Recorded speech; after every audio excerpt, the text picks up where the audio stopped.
Psychic Insights, where pop culture meets higher consciousness and the tea is always a little bit mystical. I'm Robin Richardson, your psychic girlfriend, and around here we don't just watch the drama unfold, we read the energy behind it, whether it's celebrity scandals, reality TV, chaos, or true crime with a twist. I'm tuning in to bring you the intuitive scoop the headlines miss. So buckle up, because your aura's about to get entertained. Welcome back to my channel. It's Robin Richardson, your psychic girlfriend, and I really appreciate your support. So if you don't mind, like, subscribe, and comments, as long as it's kind. So if you're new here, what I do is blend intuitive insight with real world situations, so we're not just reacting to what's happening, we're actually looking at the energy behind it. And today's episode, well, y'all, we're going a little deeper.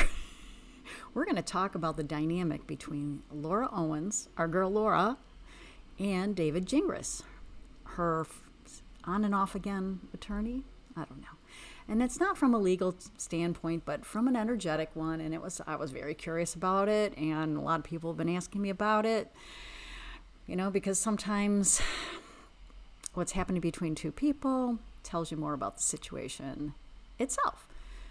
All right, so we're also going to get into some of the areas that you've all asked about: his public behavior, posting, responding, the blogs, engaging online, and how that connects to his idea of the First Amendment. Should be interesting. And just to ground this is not about deciding any guilt or innocence. It's about patterns, and I love my patterns. And it's about pressure and decision making and how things unfold over time. So one of the first questions I wanted to ask about these dynamic duo is, what is the core dynamic between them, right? Because this tells you everything, whether something was stabilizing or creating pressure. And the first thing my cards pulled were Scythe, Mountain, and Moon. And this tells you right away it's intense. The Scythe is sharp, quick decisions, cutting energy. And the Mountain, well, it's pressure, it's obstacles. It's something doesn't move easily. And the Moon, well, it's emotions, perception, reputation. So the dynamic that we're looking at here feels like pressure's building and then sharp responses to that pressure. Okay?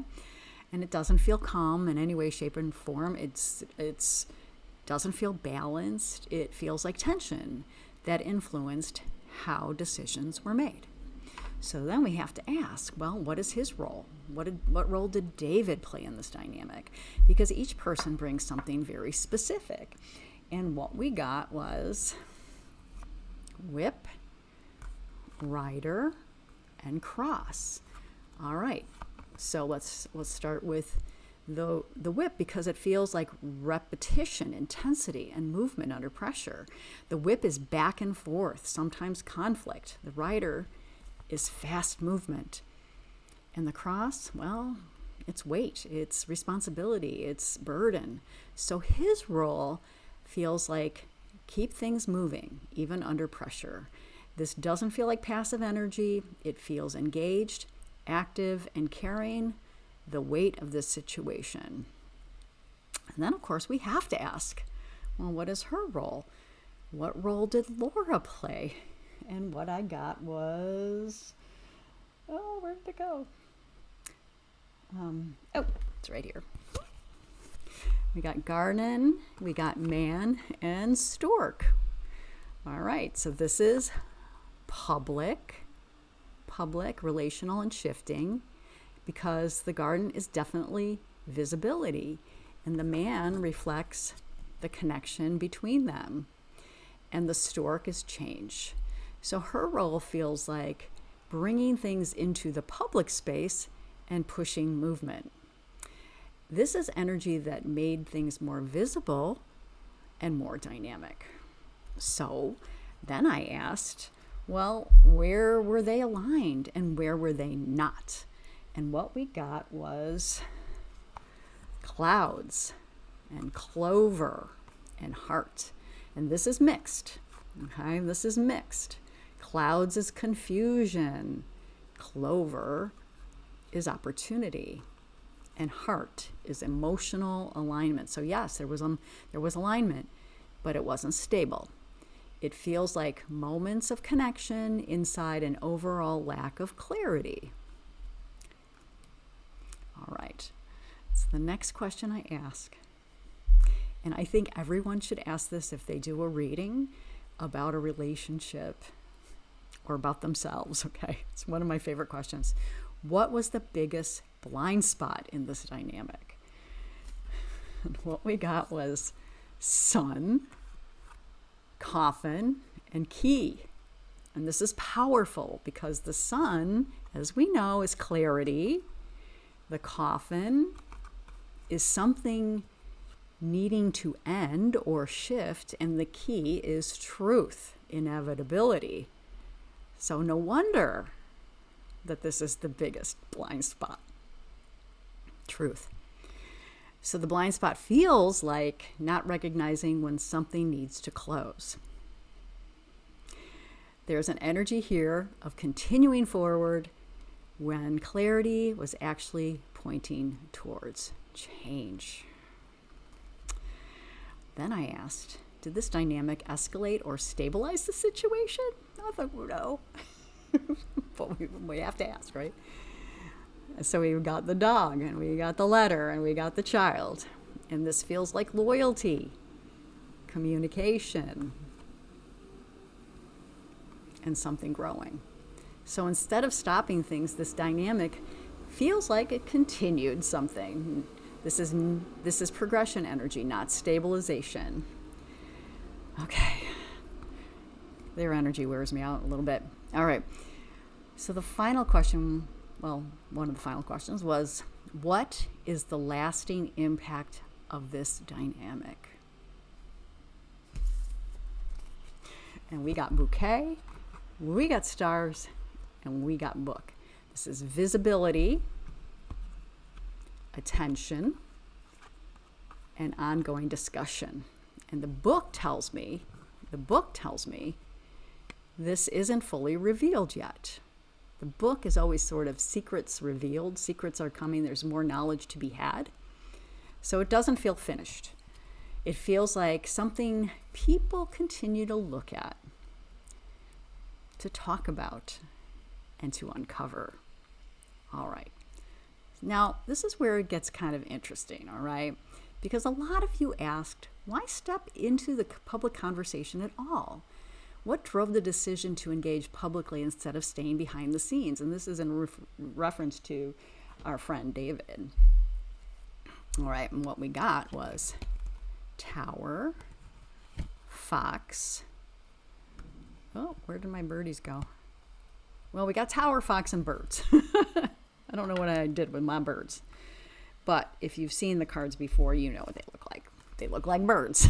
Okay, and this is not random because the Tower is the legal system, it's authority and structure, and Fox is strategy. Birds is communication, conversation, noise. So it feels like a strategic decision to engage with what was being said. It wasn't passive, it wasn't accidental, but it was intentional and tied to the conversation happening around it.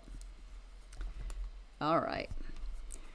So the next question is, what is the emotional energy that influenced those responses? And we go back to our heart and our whip and our mountain. We go back to that because, that's where it becomes personal. The heart is an emotional investment.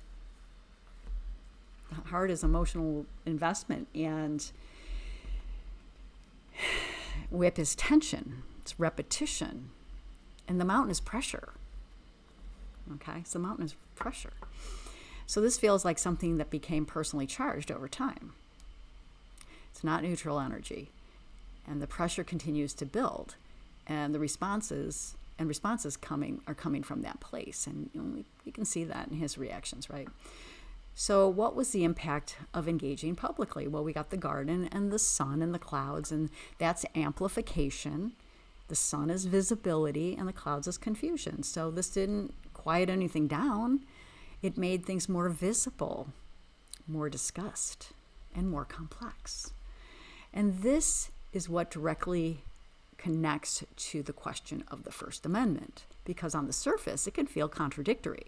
So I asked, what is the energy behind all that? And I pulled anchor and woman and house and path and fox and tower. All right, so when we have the anchor, it's layered, right? The anchor and the house together show a deeply established identity, something that is rooted in career, structure, experience. But the woman shows when something became personal, it shifts. And then we have the path. It's a choice. The path is a choice. So this isn't one fixed approach. It's situational. And when we have the fox and tower together, it's strategy within the system, understanding the rules, and choosing how to apply them. So it doesn't feel like a contradiction. It feels like selective application. A belief in a principle, but decisions being made based on the situation. This feels less like hypocrisy and more like control over how the rules are applied. So when you look at everything together, the dynamic, the pressure, the decisions, the visibility, this doesn't feel random. It feels structured, intentional, and something that's been building over time. And when things build like that, they eventually reach a point where they have to shift. So let me know what you think, what you're picking up, and what you want me to explore next. And I'm Robin Richardson. I'm your psychic girlfriend, and I will see you in the next one.